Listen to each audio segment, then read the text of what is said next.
বাড়িওয়ালা নাই রে বাড়ি,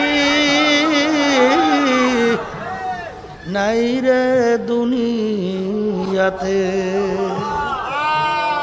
কেউ দৌড়াইবে দোকানে কাপড় কেনার জন্য, কেউ দৌড়াইবে বাজারে বাঁশ কাটার জন্য, কেউ দৌড়াইবে খুন্তা কুড়াল নিয়ে কবর করার জন্য, কেউ দৌড়াইবে আল্লাহু আকবার ইমাম সাবদার হবে জানাজা নামাজ পড়াবার জন্যে। তাকবীর দিয়া বলবে আব্দুল কারীম যাও যাও যাও, আর কোনদিন আসবে না। নাফরমান কবরে যাইবে, কবরে মাটি দিয়া যার যার বাড়িতে সে আসবে।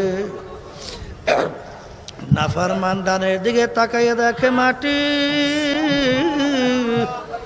বামের দিকে তাকাইয়া দেখবে মাটি, নিচে মাটির বিছানা,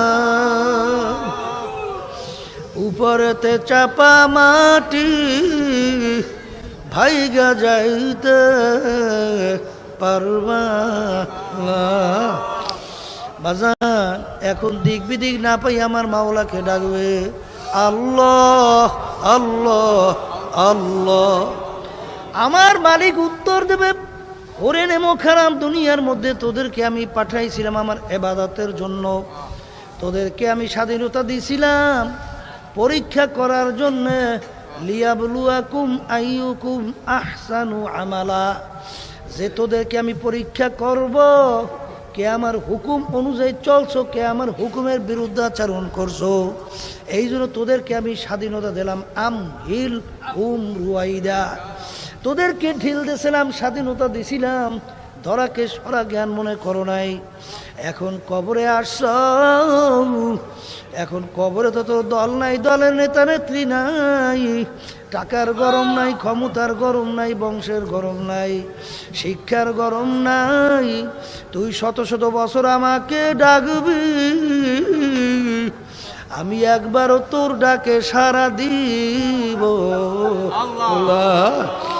ও কবরের মাটি, দুই পাশ থেকে এমন ভাবে চাপ মারো,